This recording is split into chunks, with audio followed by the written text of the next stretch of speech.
Boa noite a todos. Estamos de volta, né? Depois de um feriadão aí. Espero que todo mundo com bastante energia, né? Estamos voltando com as aulas, né? Da nossa disciplina. Hoje eu vou estar falando um pouquinho para vocês sobre o processo de enfermagem. O que é o processo de enfermagem, né? A introdução e a primeira etapa do processo de enfermagem. Eu ressalto que a gente já concluiu a V1, tá? A gente concluiu utilizando o seminário e a resenha crítica, né? Que a data limite de entrega da resenha é hoje. Como a gente não consegue colocar a nota por peso no portal do aluno, assim que eu for, na medida que eu for corrigindo as resenhas, eu já fecho a nota da unidade e já coloco no portal do aluno. Em relação aos seminários, estão todos corrigidos. Eu vou estar vendo com vocês uma forma, né, de estar enviando. Eu não sei se eu consigo postar no AVA e selecionar quem tem acesso para a gente poder ver como é que vai ficar. Então vamos lá. O que é o PE, né? O que é o processo de enfermagem? É um instrumento metodológico e documental proposto para guiar a sistematização da assistência. Nóbrega, em 1995, ele fala que o processo de enfermagem pode ainda ser definido como uma unidade intelectual premeditada, por meio da qual a prática de enfermagem é dirigida dentro de uma ordem e um método sistemático. Tá, a gente estudou até o momento sistematização da assistência de enfermagem, né? Que no seu conceito ela quer dizer, né? Distintos métodos que podem ser utilizados pela enfermagem na organização, planejamento e execução de suas ações, no intuito de oferecer subsídios, né? Coisas, ofertas nos processos organizacionais e gerenciais e atingir resultados positivos, né, benéficos para a saúde das pessoas que prestamos assistência. E o processo de enfermagem, como eu acabei de falar, é um instrumento metodológico e documental proposto para guiar a sistematização da assistência. É orientado à luz de um referencial teórico e organizado em 5 etapas: coleta de dados ou investigação, diagnóstico, planejamento, implementação e avaliação. Algumas literaturas trazem 6, né, etapas. Qual que seria essa 6ª etapa, professora? Seria o prognóstico do paciente. Eu gosto de utilizar essa metodologia de 5 etapas porque o prognóstico ele vai estar dentro da avaliação, tá? Então vamos lá. O que a gente pode concluir, então, que seja o processo de enfermagem? O processo de enfermagem, gente, ele é um norteador da sistematização da assistência. Como assim, professora? A gente, para fazer a SAI, a gente precisa do PE, a gente precisa do processo. Ele é uma metodologia norteadora do processo de sistematização de enfermagem. Então, a gente pode concluir que o processo de enfermagem ele está dentro da sistematização da assistência de enfermagem. Então, eles são coisas distintas, são coisas diferentes, são complementares e não são dissociadas, né? Elas não podem se separar. Eu preciso do PE para fazer SAI, né? E a SAI precisa do PE para poder existir, tá? Historicamente, como que começou o processo de enfermagem? Nos Estados Unidos, com Hall, em meados dos anos 50, ela foi adequando, né? Ela foi a pioneira, ela foi a primeira a pensar em PE, a primeira enfermeira a pensar em processo de enfermagem. Ela trouxe uma metodologia ainda não tão sistemática, digamos assim, ainda não tão dividida, ainda não tão esmiuçada, né, para a gente pôr em prática, mas foi o pontapé inicial. E ela trouxe, e outras enfermeiras da época foram adequando. No Brasil, a nossa pioneira foi Wanda de Aguiar Horta na década de 70. E aí tiveram evoluções, né, até chegar à 4ª geração do processo de enfermagem. Qual que é o benefício? O que eu ganho executando o processo de enfermagem? Eu, a instituição, meu paciente, cliente. Promove um método organizado para o cuidado de enfermagem. O processo de enfermagem sendo executado, ele é extremamente organizacional em qualquer instituição. Não tem como você fazer PS em organização. Previne omissões e repetições desnecessárias, uma vez que você tem um roteiro para seguir, né? Você tem um roteiro, uma ordem para seguir, para se orientar, para se ater. Você previne omissão, faz com que eu não acabe me esquecendo, né, de alguma coisa, como também previne repetir algo desnecessariamente. Proporciona uma melhor comunicação. Eu tenho um instrumento que vai me nortear a tudo, ao que eu vou perguntar, onde que eu vou colocar a resposta do paciente, como que vai ser feito, né? Então proporciona uma melhor comunicação enfermeiro-cliente. Focaliza sobre as respostas do indivíduo. Eu tenho um foco do que eu quero, o que eu estou fazendo. Eu estou investigando, eu estou diagnosticando, eu estou evoluindo, o que eu estou fazendo. Então eu foco, né, no que eu estou pretendendo naquele momento. Encoraja a participação por parte do paciente. Muitas vezes os pacientes eles não têm muita abertura para falar, sobretudo aqui na nossa região, por ser interior. A gente se depara com muitos pacientes de difícil diálogo. Às vezes não, às vezes tipo assim, conheço sua mãe, conheço não sei quem. Então já fica mais fácil o diálogo, mas às vezes não. Eu tive a oportunidade de trabalhar em zonas rurais daqui do município de São Félix. E assim como eu me deparei com pacientes muito abertos ao diálogo, eu me deparei também com pacientes muito fechados, que você precisa ir assim de uma forma bem sutil, né, para você conseguir ali uma abertura, para você conseguir intervir de alguma forma na patologia ou no quadro, no que for. Então, eu fazendo o processo de enfermagem, eu tendo organização do que eu vou fazer, eu seguindo uma linha de raciocínio, eu tendo um norteador, encoraja a participação também desse paciente. Auxilia o enfermeiro a definir seu papel ao usuário e a outros profissionais de saúde. Eu ajudo o enfermeiro no sentido de focar naquilo que é de fato da enfermagem, né? A gente vê por aí muitos enfermeiros fazendo outros papéis, né? Papéis até maiores, às vezes papéis menores. E a gente tem um lugar, a gente tem um lugar que é nosso, no meio de toda essa assistência, seja num posto de saúde, né, na unidade de saúde da família, seja numa gestão, seja no ambiente hospitalar. Nós temos um lugar, né, e esse lugar é nosso por direito, por lei. Vocês estão se formando, eu me formei para isso. Então existe o papel do enfermeiro em cada setor. Muitas vezes o enfermeiro não o executa, mas existe. E o processo de enfermagem ajuda muito nesse sentido.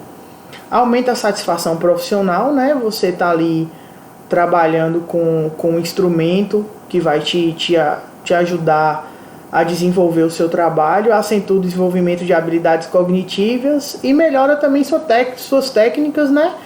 E suas habilidades interpessoais. E qual que é essa primeira etapa do processo de enfermagem? A primeira etapa do processo de enfermagem, gente, é a investigação. O que é essa investigação? Vamos virar detetives. Essa é de fato uma investigação do quadro, né, do paciente. Investigação de enfermagem. Processo deliberado, sistemático e contínuo, realizado com auxílio de métodos e técnicas variadas, que tem por finalidade a obtenção de informações sobre a pessoa, família ou coletividade humana e sobre suas respostas em um dado momento do processo saúde e doença. Tá. A investigação nada mais é como, deixa eu voltar aqui, como está escrito aqui, um processo deliberado, sistemático e contínuo. Ele é sistemático porque ele está ali subdivididozinho bonitinho, ele é contínuo porque você vai dar continuidade, né? Você vai fazer investigação, você vai fazer diagnóstico, você vai evoluir, enfim. Realizado com o auxílio de métodos e técnicas variadas, que são os instrumentos que a gente utiliza para tal. A sua finalidade é obter, né, aquela informação, seja sobre o paciente, seja sobre a família ou alguma coletividade humana, e sobre suas respostas em um dado momento do processo saúde e doença. O que você quer dizer com tudo isso, professora? Eu vou coletar dados, tá? Eu vou fazer uma coleta de dados e vou desenvolver um histórico de enfermagem. Como que eu vou fazer isso? Eu vou conversar com o meu paciente, se for um paciente, obviamente, consciente, lúcido, orientado, eu vou dialogar com o meu paciente e vou fazer perguntas que vão me nortear aonde eu quero chegar. Essa investigação ela é de suma importância. Ela não é só de suma importância para a gente fechar um histórico de enfermagem, ajudar na nossa evolução, ter um olhar holístico com o paciente, mas ela é de suma importância porque ela pode ser norteadora da clínica. Como professora, muitas vezes a gente recebe um paciente numa unidade, sei lá, de pronto atendimento, seja a unidade que for, e o paciente está com uma queixa ali que você observa que é uma queixa, até o momento você ouvindo só a queixa, é uma queixa isolada, é uma queixa solta. Mas o que é que esse paciente está querendo me dizer? Ele só está me queixando um sintoma ou um sinal. Tá meio que solto, eu vou fazer o que com esse paciente? Aí você começa a conversar com o paciente, aí o paciente vai lá e te conta uma historinha de vida dele, uma coisa que acontece com frequência na vida dele, ou de alguma patologia que ele tenha. Isso acontece muito com pacientes diabéticos, é por isso que eu acho que é clichê. Todo paciente que chega em qualquer serviço de saúde, a gente pergunta, tem alergia a alguma coisa? O senhor é hipertenso, toma algum remédio? É diabético, toma algum remédio controlado? Isso não é à toa, isso não é feito aleatoriamente, isso são perguntas e isso é uma investigação norteadora de clínica, norteadora de conduta clínica. O paciente diabético, vocês já devem ter ciência que a gente tem que tomar assim, N cuidados com o paciente diabético. Se é um paciente que está com uma lesão, uma ferida, mas é um paciente que não é diabético, você vai tratar de uma forma. O paciente está com a lesão, mas aí você vai lá, conversa, aí você descobre que aquele paciente é diabético. Ou muitas vezes o paciente nem sabe que é diabético. Aí ele vai te falar assim, mas meu avô tinha diabetes, meu pai tinha diabetes. Não, se o senhor não é diabético, não, que eu saiba não. Aí você vai lá, faz um hemoglucoteste, dá alterado, tá, mas não está em jejum, vamos pedir uma glicemia. Em jejum, pede uma glicemia, olha, a glicemia alterada. Então, assim, são perguntas norteadoras de clínicas e de condutas. E a investigação nada mais é do que isso. É você investigar o paciente, você fazer perguntinhas ao paciente, aquele resuminho que vocês, não sei se vocês já tiveram a oportunidade de ver um prontuário com SAI que tenha, né, todas as fases, as etapas da SAI, de introdução, de histórico de enfermagem, que vem lá assim, paciente proveniente proveniente da cidade tal, relata que em casa aconteceu tal coisa, às vezes nem é o paciente que relata, às vezes o familiar ou algum acompanhante. E essas historinhas elas são extremamente importantes, não só para clínicas ou pacientes de baixa e média complexidade, mas também para pacientes de de média e alta complexidade, como por exemplo um acidente automobilístico. Acontece um acidente automobilístico, a pessoa que estava no carro está sozinha, com a pancada, com o acidente, a pessoa fica desacordada. E aí eis que tem um curioso que assistiu tudo. E aí na hora que a ambulância chega para socorrer, aí ele fala: ó, eu vi. Não, se ouviu, foi, eu vi. Como foi que aconteceu? Não, o carro estava assim, assim, e o carro bateu bem na porta do motorista. Aí você já vai, ó, se bateu aqui, eu sei que os órgãos passíveis de lesão, os ossos passíveis de fratura, devido à pancada, na região que foi a pancada, isso se chama cinética do trauma. Acredito que você já tenha tido essa aula em emergência. Se chama cinética do trauma. Então, assim, todas essas perguntinhas investigativas, elas são muito importantes. Às vezes a gente não dá importância para uma devida informação que o familiar dá, que o curioso dá, ou que o próprio paciente dá. Mas se você for analisar, ela está inserida em algum contexto. Em algum momento você vai falar: ó, bem que o paciente falou que aconteceu isso e isso na casa dele, ou que foi assim assim, tá?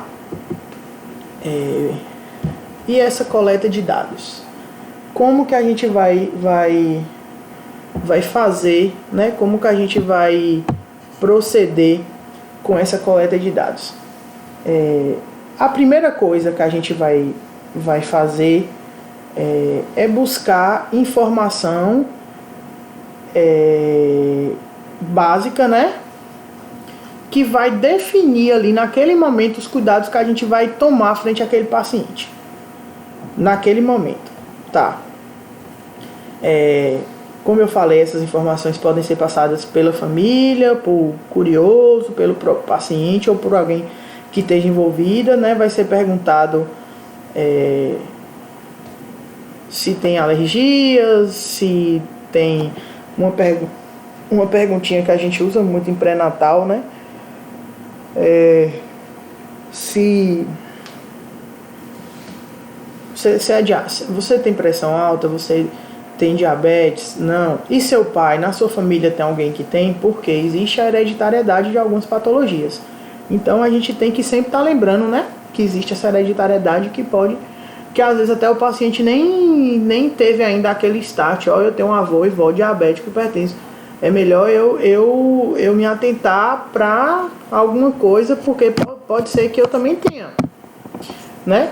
E isso tudo, gente, vai proporcionar uma maior precisão dos dados no processo de enfermagem. E isso, né, está dentro da nossa abordagem da sistematização e da assistência. Além de coletar essa historinha, que é o histórico de enfermagem, na coleta de dados a gente também faz, né, o exame físico. Eu acredito que vocês tenham tido já essa aulinha, né, de exame físico. Eu não vou conseguir me aprofundar bastante, mas eu vou falar um pouquinho com vocês. O exame físico, ele nos traz dados objetivos e dados subjetivos. O que é isso, professora? Dados objetivos é tudo que pode ser observável, tudo que eu conseguir observar é dado objetivo. E dado subjetivo é tudo aquilo que o cliente afirma para você. Então tudo que o paciente te afirmar que você não conseguiu objetivar é subjetivo, né? Porque o paciente também ele pode falar para você: eu estou sentindo meu coração acelerado. Ele está afirmando, seria um dado subjetivo. Aí você vai lá e olha a frequência cardíaca do paciente. E esse paciente está com 140 batimentos por minuto. Realmente ele está taquipneico. Então, assim, tudo que o paciente afirmar que não pode ser mensurado é dado subjetivo. E dado objetivo é tudo que você consegue observar, tá?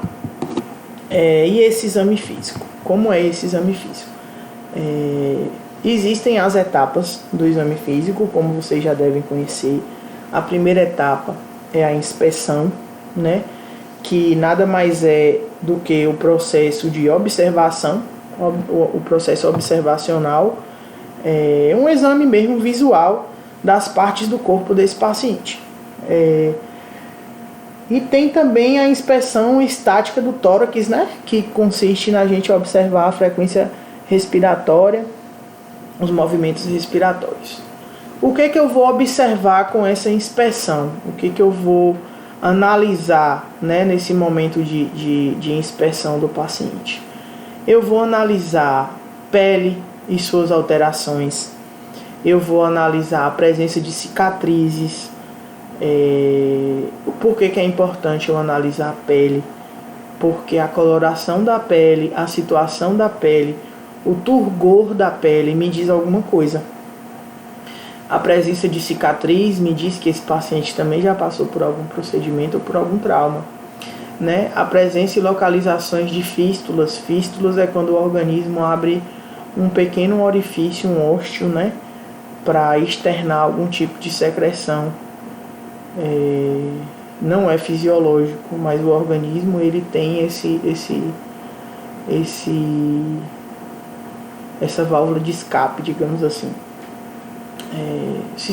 O sistema, né, venoso visível, né? A gente vai olhar a cianose, se o paciente está aquecido, não está aquecido nas extremidades.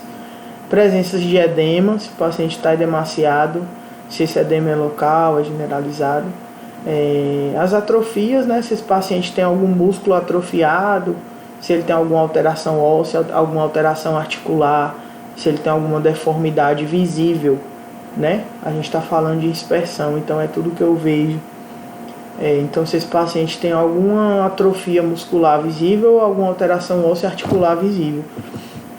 E um exemplo bem simples assim de inspeção é essa imagenzinha aí que eu trouxe para vocês.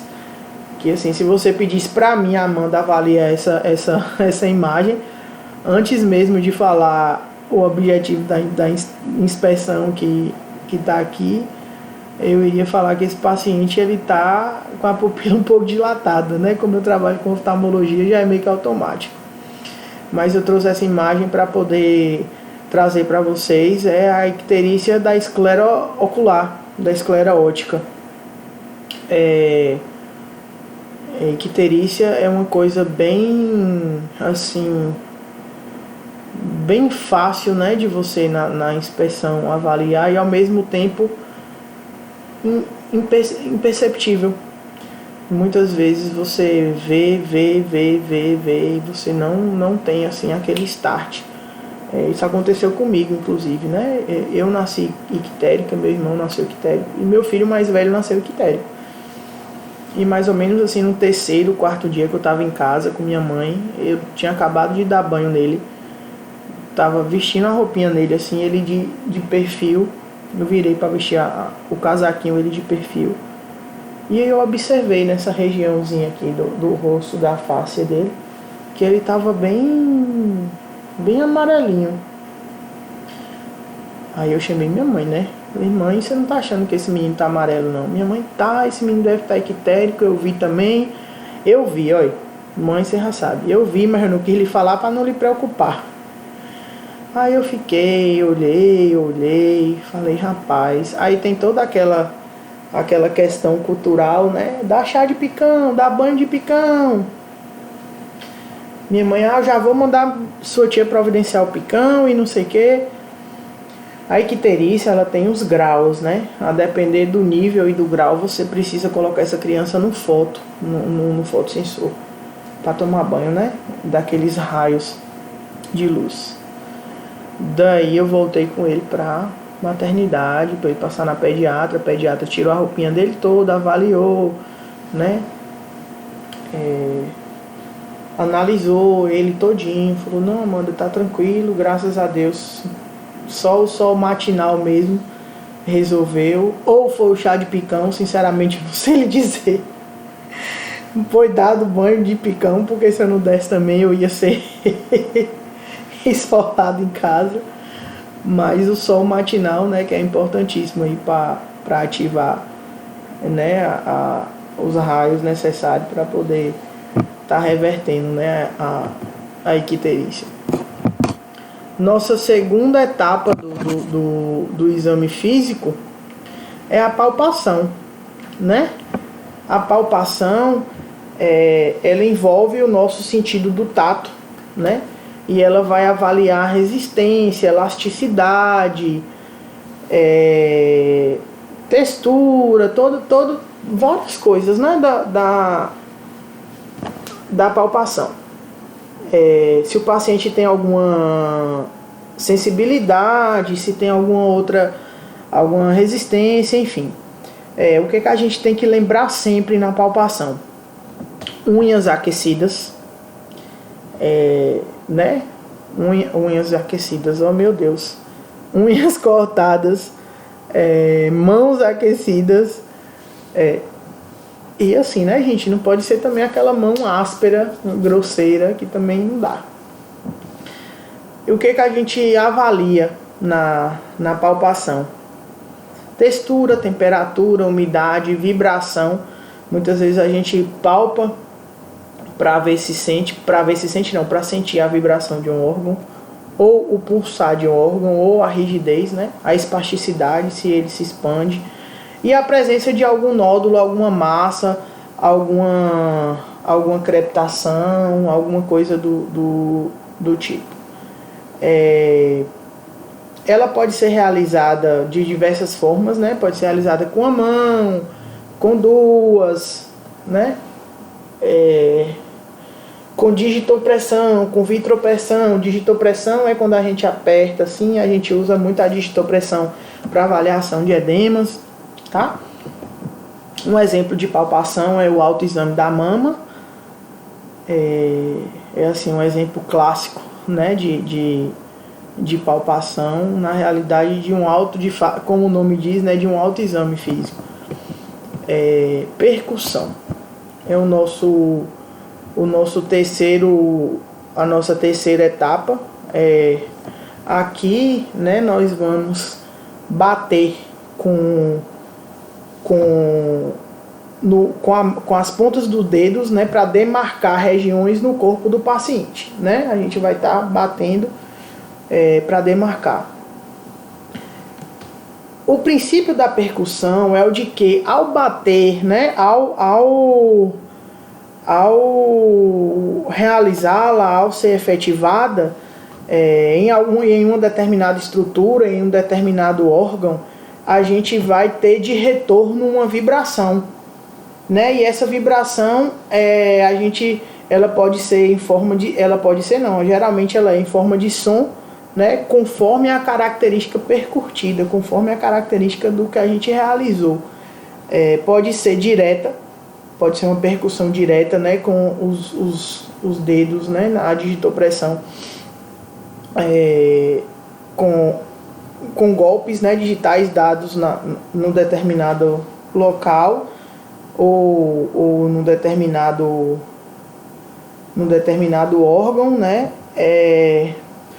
Ou ela pode ser dígito digital, né, que é com golpes num leito ungueal do dedo médio do plexor, que são dados no dorso da mão, no dedo médio, né, do dorso da mão.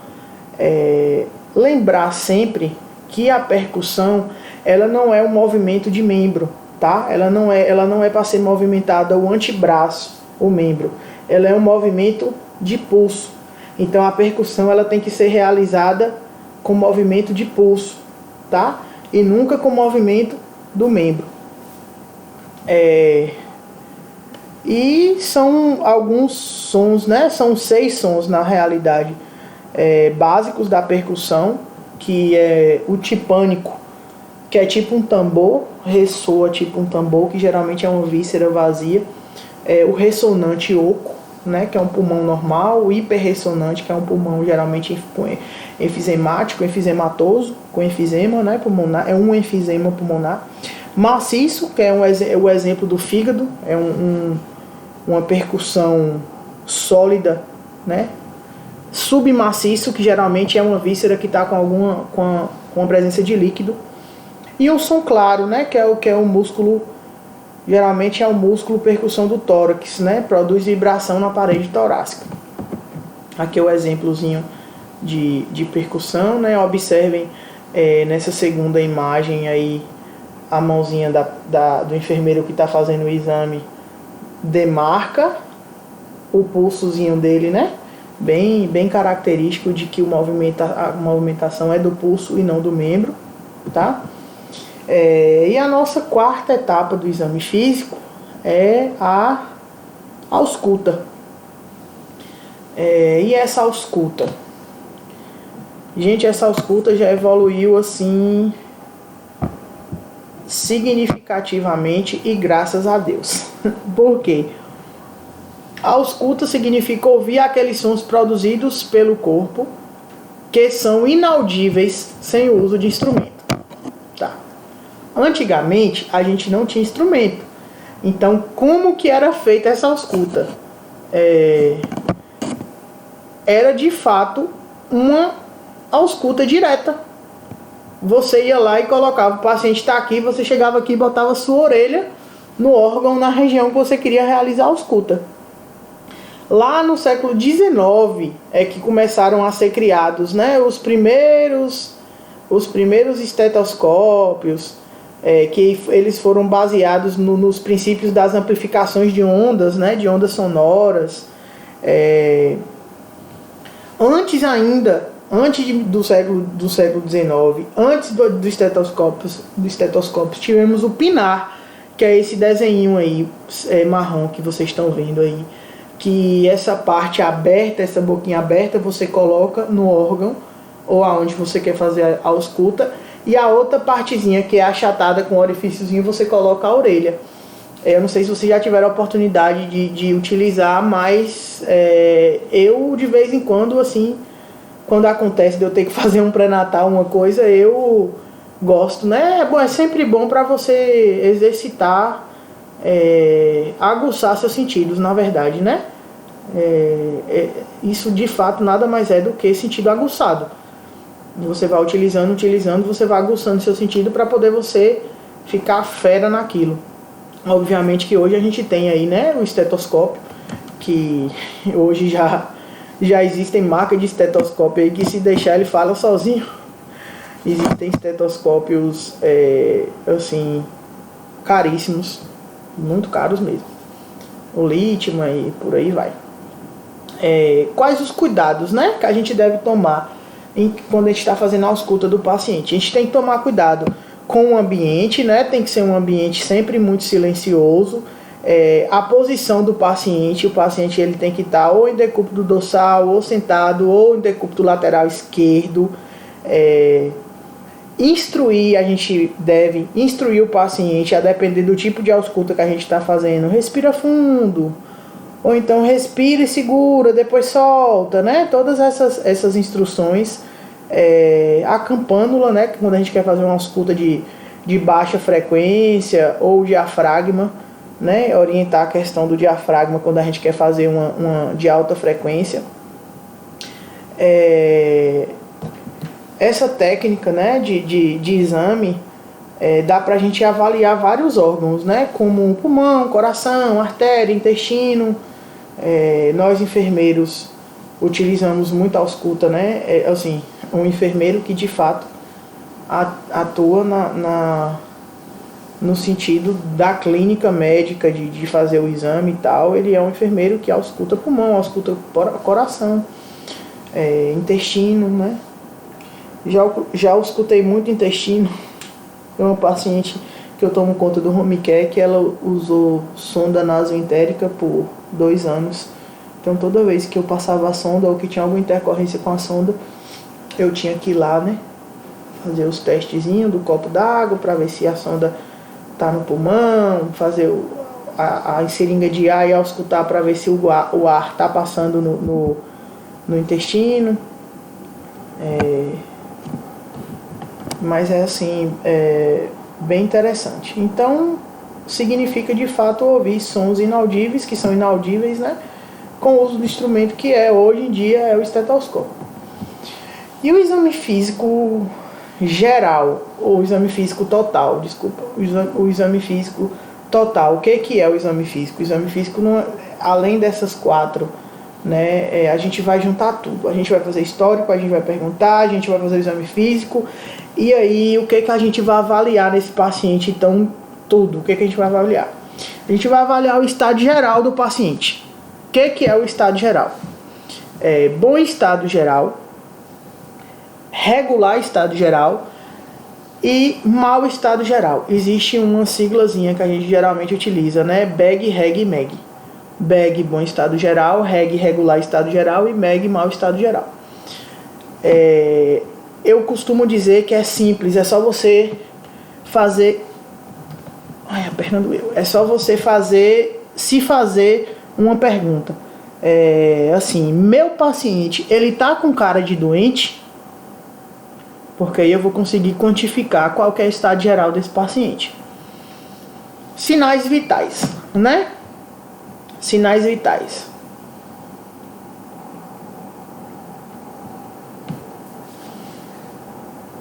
Os sinais vitais, gente, hoje a gente já tem uma gama maior, né, de aparelhos e tal.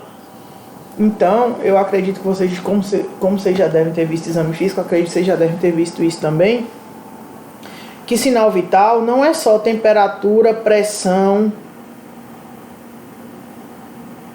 pulso, HGT é sinal vital, é considerado já sinal vital, e saturação é considerado já sinal vital. Portanto, quando se solicitar a vocês, né, sinal vital do paciente, vocês vão olhar pulso, que é a frequência cardíaca, frequência respiratória, temperatura, pressão, hemoglucoteste, né, que é o HGT, e a saturação, né, que mede os níveis de oxigênio no sangue. Dados antropométricos. O que são dados antropométricos? Peso, a altura ou estatura, a depender da idade, né, a gente se refere de uma forma.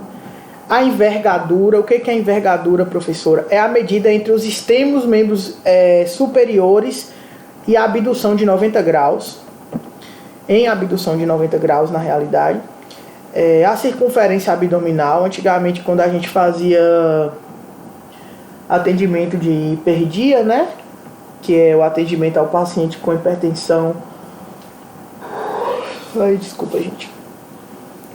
Que é o atendimento ao paciente com hipertensão e diabetes, a gente tinha que aferir essa circunferência abdominal desse paciente e a circunferência do pescoço, que aí a gente ia fazer uma média, né, para poder ver se esse paciente está além do IMC, né? O IMC também é um dado antropométrico, né, que é aquele cálculozinho do peso dividido pela altura ao quadrado. Nível de consciência. Nível de consciência. Existe 4 sinais principais que trazem essa classificação para a gente. Qual? A perceptividade de respostas. É um paciente que te responde, é um paciente responsivo.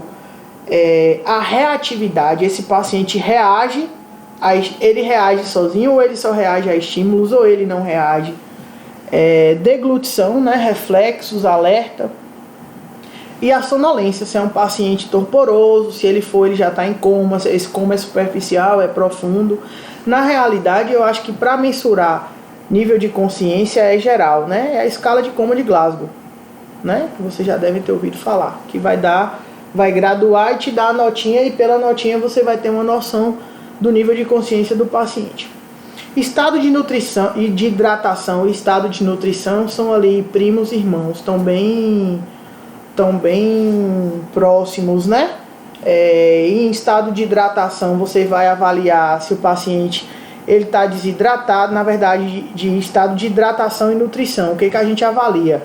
Olhos, mucosas, pele, urina, peso, o paciente perdeu peso, não perdeu peso. Eu acredito que todo mundo aqui tenha passado por isso. Geralmente isso é cor de avó, né? Meus meninos mesmo, passa. Agora não, que a gente não tá tendo tanto contato assim com manhã por conta da pandemia, por eu trabalhar na linha de frente do Covid, então eu meio que me evito bastante.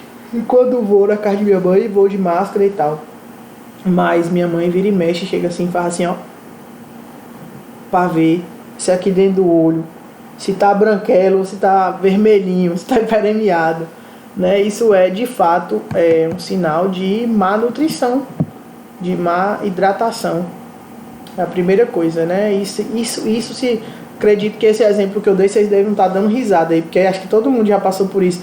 Ou viu alguém fazendo ou fez em você, né? Porque minha mãe, se deixar até hoje, ela encosta em mim e fala assim, pra ver, deixa eu ver seu olho aqui. Então, assim, e isso é uma coisa antiga, né? E que faz muito sentido, que não tá errado, não. E desidratação. O paciente que está desidratado, ele tem muita sede, ele perde peso, ele perde peso drasticamente, o turgor e a elasticidade da pele, né? Não são mantidos. Minha pele não tá muito bonitinha, não, gente. Porque eu andei tomando um sol, mentira. É porque é muito banho, é muito álcool e não tem hidratante que tá dando vencimento, não. Mas a desidratação, olhos fundos, oligúria, né? A diminuição do estado geral, o paciente ele fica lento, letárgico, abatido, né? Às vezes com alterações até psíquicas, né? E fáceis. O que a gente avalia de fáceis? Face, gente, são as expressões faciais características de certas doenças. A face normal, a face hipocrática, a face renal, aquele paciente que é renal, que tem muita dor renal. Você bate o olho, assim, é aquela face de coloração alterada, é aquele paciente mais amarelado, né? Aquele paciente renal, ele é bem típico. O paciente de Parkinson também, né? Aquela face parkinsoniana. O paciente soro positivo, HIV positivo, a gente bate o olho assim, a gente já vê mais ou menos, né? Como se é, se não é. A esclerodérmica, enfim, são várias. Mixidematosa, são inúmeras. Atitude e decúbito preferido. Isso nada mais é do que a posição adotada pelo paciente no leito. Lembrando que é a posição adotada, não é você virar para o paciente, vire para lá, dedo de barriga para baixo, dedo de barriga para cima.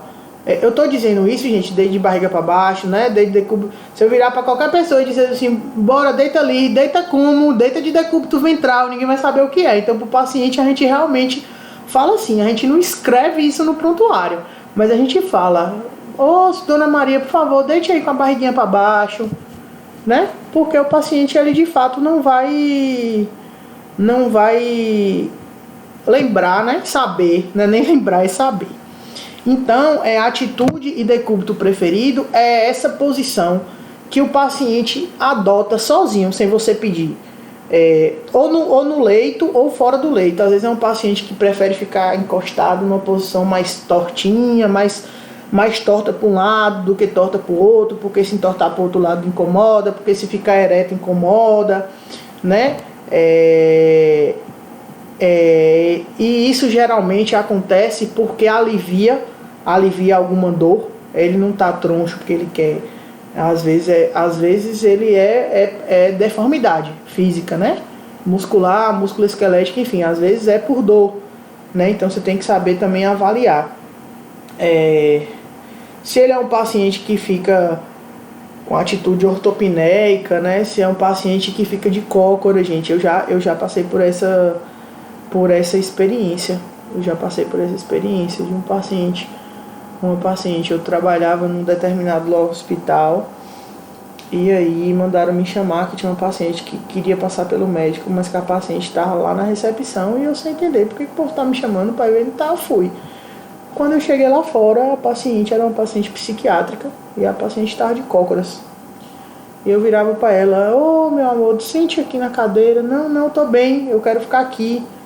Aí a pessoa que estava com ela relatou, né, que é uma paciente que ela não senta em cadeira, que ela não senta em nada, que tudo ela faz daquela forma, ela fica de cócoras, ela levanta, anda, quando ela quer parar para alguma coisa, ela fica de cócoras.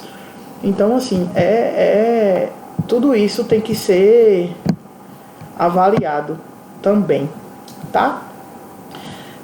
Mucosas, peles e anexos. O que a gente vai olhar, né? Mucosas, peles e anexos tá nesse pacotinho aí. A gente vai avaliar cor, se tá pálido, como eu falei, que a mamãe, a vovó olha, se tá vermelho, se tá cianótico, né? Que é aquela mucosa, parece que, meu Deus do céu, o sangue correu léguas dali, você não vê nada.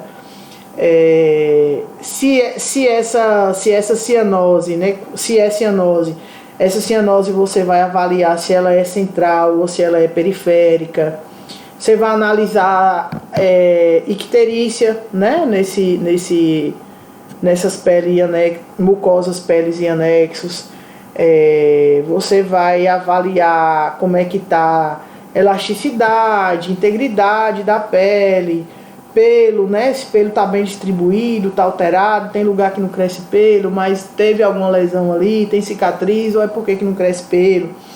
Cor, brilho, né? Da unha, a gente se depara geralmente quando a gente vai ficando mais idoso, né? A gente vê muito idosinho com aquelas peles, nossa, de você ficar realmente dá dó, assim, aquela pele mais apática, aquela pele mais sem brilho mesmo. De fato é isso mesmo, é sem brilho. Você olha, parece que não tem brilho nenhum na pele. Linfonodos, né? Você vai informar quanto à sua localização, sobre a sua localização de linfonodos, né? Isso a gente faz no exame físico, mobilidade, volume, temperatura, consistência. Se existir linfonodo, avaliar onde né? Se é cabeça e pescoço, é na região occipital, é articular. Se for articular, é anterior, é posterior. É submandibular, é submentorial, enfim, analisar tudo, né? É subclavicular, várias coisas, cervical, edemas, né? É você avaliar se existe o edema, né? Que o edema é a retenção de líquido, tá, gente? O inchaço que a gente chama, que é o edema, é uma retenção de líquido. Você vai avaliar o que desse edema? Você vai avaliar a sua localização, você vai avaliar se ele é localizado ou generalizado, você vai avaliar a sua intensidade, como que está a intensidade, se está relacionado ao tamanho ou se tem alguma fóbia, você vai fazer a digitopressão também, né? Aí você tem que estar medindo diariamente a região para você ver se esse edema tá aumentando. Você vai avaliar a consistência com a digitopressão, né? Você vai palpar para ver se realmente está muito duro ou não. E aí, palpando, você vai ver essa consistência. A temperatura, né? A temperatura do edema. Você geralmente olha com o dorso da mão, a temperatura. Sensibilidade, né? A gente também observa se esse paciente está com sensibilidade local, se existe, se além do edema existe sinais logísticos, né? De rubor, de eritema, de alguma outra coisa além do edema. E você pode, na sua investigação também, já buscar uma possível causa. Esse paciente é um paciente nefrótico, é um paciente que dialisa, é um paciente que tem insuficiência cardíaca congestiva, é um paciente que tem CC, então ali você já vai buscar, né, alguma coisa. Postura e biotipo. A postura, existem, né, 3 posturas, né, a boa, a sofrível e a má, que a gente chama. Observar, né, as alterações das curvaturas da coluna, lordose, cifose, escoliose. E o biotipo se ele é brevilíneo, se ele é normolíneo, né, se ele é longilíneo. Isso tudo está ligado à mudança do pescoço com o tórax do paciente. É a relação, na verdade, membro, tronco, musculatura, estatura com o pescoço. A marcha deve ser observada assim que o paciente caminha em sua direção, assim quando você está chegando. Gente, mas é muito ruim esse negócio de dar aula olhando o computador. Eu tô agoniado aqui, pego e mexo, não sei o que. Geralmente eu dou aula gesticulando demais. A marcha, existem algumas marchas típicas, né? Aquelas marchazinhas já que a gente já conhece. Marcha parkinsoniana, a marcha cerebelar, que é o nome chique para chamar aquela marcha parecendo de bêbado, que o paciente está meio cambaleando assim. A marcha tabética, que geralmente é marcha de paciente que tem lesão medular, a hemiplegia, a hemiparesia, são várias. Os movimentos anormais são movimentos, como o próprio nome diz, anormais, né? São, por exemplo, tremores, né? Paciente de Parkinson, geralmente ele treme, são tremores. Às vezes é um tremor em repouso, às vezes é de atitude, às vezes de ação, depende muito da patologia. Hemibalismo, não sei se vocês já estudaram, né? Que é os movimentos de grandes amplitudes. O paciente, para fazer um movimento, ele faz grandes amplitudes. Existe também as mioclonais, que são tipo tremores musculares rítmicos. Eles são bem específicos, bem rítmicos, né? O Asterix, que eu não sei se vocês já ouviram falar, que é o... Ai, minha perna!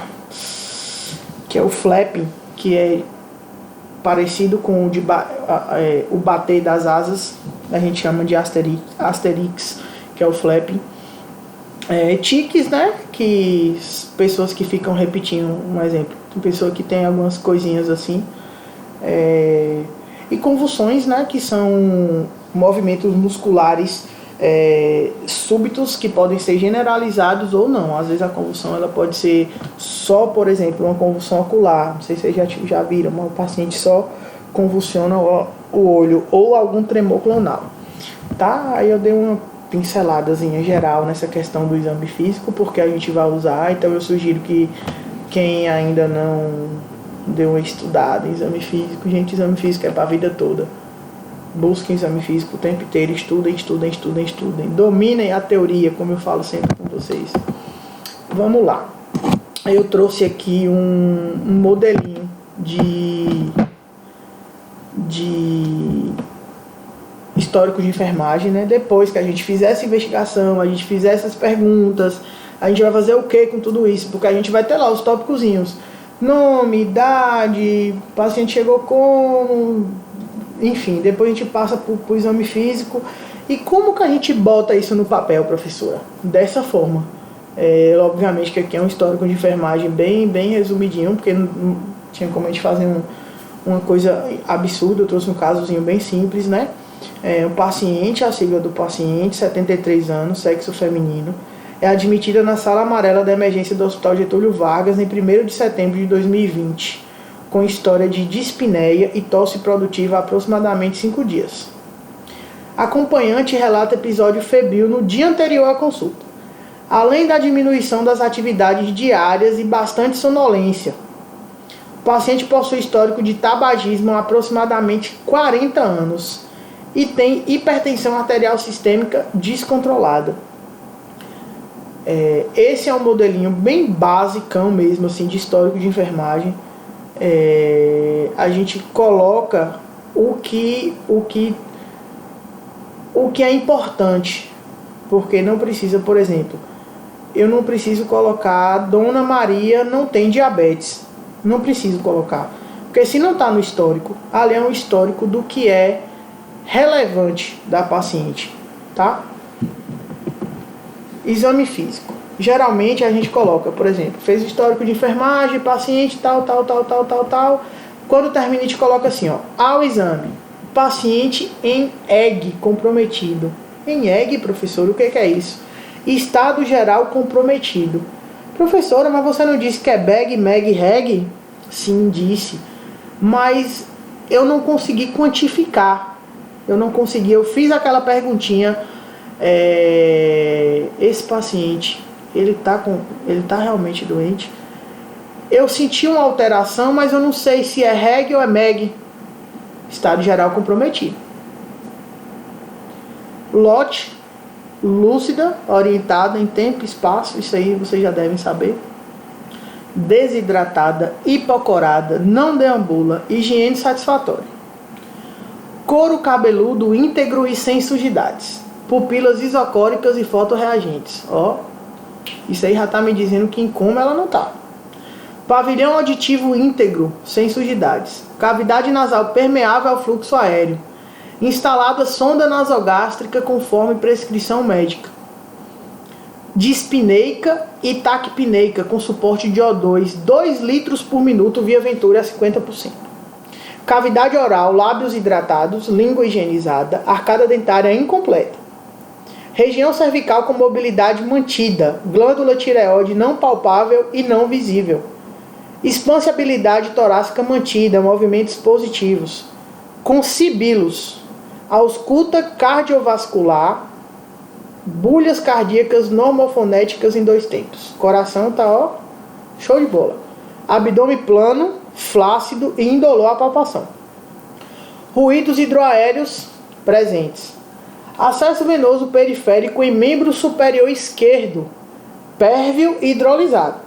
Membros superiores e inferiores sem alterações. Livres de edemas. Genitária íntegra.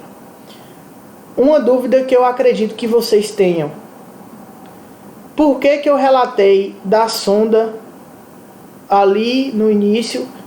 Por que eu relatei do O2 logo ali? Por que eu relatei do acesso venoso aqui embaixo? Por quê? A literatura nos traz, né, que a gente tem que relatar dentro do raciocínio do quadro do que você está fazendo. Por exemplo, couro cabeludo íntegro sem sujidades. Se o paciente ele tem um corte contuso na região occipital, eu ia relatar aqui. Pupilas isocóricas fotorreagente, pavilhão auditivo íntegro, sem sujidade. Se tivesse presença de alguma massa, alguma secreção, eu ia esperar eu fazer todo o exame físico. No final eu ia voltar lá e botar pavilhão auditivo com presença de secreção serossanguinolenta. Eu ia relatar tudo lá no final e ia colocar paciente sob Venturi a 50%, 2 litros por minuto. Então a gente coloca os dispositivos de acordo com o que está examinando no exame físico. Quando eu trago aqui cavidade nasal permeável ao fluxo aéreo, ela está permeável ao fluxo aéreo. Eu não estou dizendo que o paciente está respirando em ambiente, eu estou dizendo que a cavidade nasal está permeada. Instalada sonda nasogástrica, conforme o professor. Oxe, professora, sonda gástrica, na hora que fala da cavidade nasal, a sonda nasogástrica ela é passada via cavidade nasal. Por isso que a sonda gástrica está aqui. Então, é umas associações que vocês precisam fazer e precisam ter noção. Então, assim, eu queria deixar aqui para vocês, né? Estou concluindo aí a aula. Eu queria deixar aqui para vocês darem uma estudada bacana em exame físico, tá? Que a gente vai fazer um estudo de caso. Eu não sei se na próxima aula ou na outra, vai depender do quanto que a gente vai conseguir evoluir aí com as aulas. Mas a gente vai estar fazendo um estudo de caso. E eu peço que vocês estudem, porque vocês precisam ter noção, completa noção de exame físico, de tudo, de ausculta, de palpação. Enfim, a gente não está podendo se encontrar presencialmente para a gente poder até seria uma forma de estar praticando. Não é minha matéria, assim, não é minha... Tipo assim, é uma matéria pré-requisito para mim, então daria pra gente estar praticando junto. Mas, infelizmente, né? Nesse momento pandêmico, a gente não está podendo se encontrar presencialmente. Então, assim, eu peço a vocês, para vocês estudarem bastante em relação ao exame físico, tá? Que a gente vai estar fazendo alguma atividade pra frente. Eu não sei dizer se na próxima aula ou na outra. Eu espero que vocês tenham gostado da aula. Assim, é muito interessante falar, né, desses instrumentos, de exame físico. Eu sou completamente apaixonada por SAI, desde a faculdade. Eu fui monitora de SAI, eu tive SAI no 4º semestre. Eu fui monitora, eu já ajudava a professora, eu lembro, porque eu fiquei tão apaixonado com a matéria. Eu fui monitora nos 2 semestres seguintes.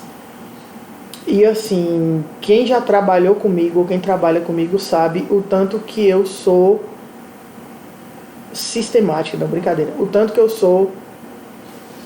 eu procuro sistematizar as coisas. Se eu tenho, por exemplo, eu estou trabalhando na linha de frente do Covid. E aí tem lá o teste rápido e tem que fazer o BPA do teste rápido em determinado período do mês, né? A gente tem que fazer o BPA.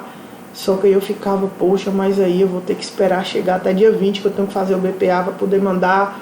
E por que eu não vou montar logo aqui o impresso, que de quando eu vou fazendo logo aqui os testes rápidos, eu já vou lançando aqui o que é que precisa no BPA, data de nascimento, endereço, cartão do SUS, não sei o que, bora, montar a planilha. Aí eu já montei um instrumento, que é uma planilha, que eu utilizo, que quando chega dia 20 o negócio tá ali mastigadinho só para mim jogar na produção. Então assim, eu sempre procurei em todo o ambiente que eu trabalhe, seja PSF, seja PSF, seja o que for, eu sempre procurei assim. Na verdade, o processo de enfermagem é uma ferramenta facilitadora do enfermeiro para o enfermeiro. Então eu sempre procurei fazer isso. Então assim, não que eu seja sistemática, mas eu sempre procurei sistematizar o meu trabalho para que ele flua o mais fácil possível. Enfim, eu espero que vocês tenham gostado, tá? Queria muito poder estar com vocês pessoalmente, né? Eu acho que nossas aulas seriam muito mais atrativas, muito mais interessantes. Eu conversei há pouco tempo com uns colegas de profissão e eu falei que a gente teve que se reinventar como pessoa, como profissional e como mães, sobretudo, e assim, está sendo um desafio muito grande entrar para a Facite, e justamente num período de pandemia e que a gente tem que estar de fato se reinventando, né? Espero que vocês tenham gostado. Estudem exame físico, essa dicasinha aí que eu vou deixar para vocês estarem estudando exame físico. Eu vou buscar alguns artigos sobre exame físico e vou estar colocando na nossa plataforma do AVA. Para quem se interessar, como é que fala? Um material extra, né? Eu não vou cobrar leitura, não vou cobrar nada disso. É um material extra para quem de fato se interessar, né? Para poder dar uma lida, dar uma estudada, tá bom? Espero que tenham gostado. Uma ótima noite a todos. Fiquem com Deus.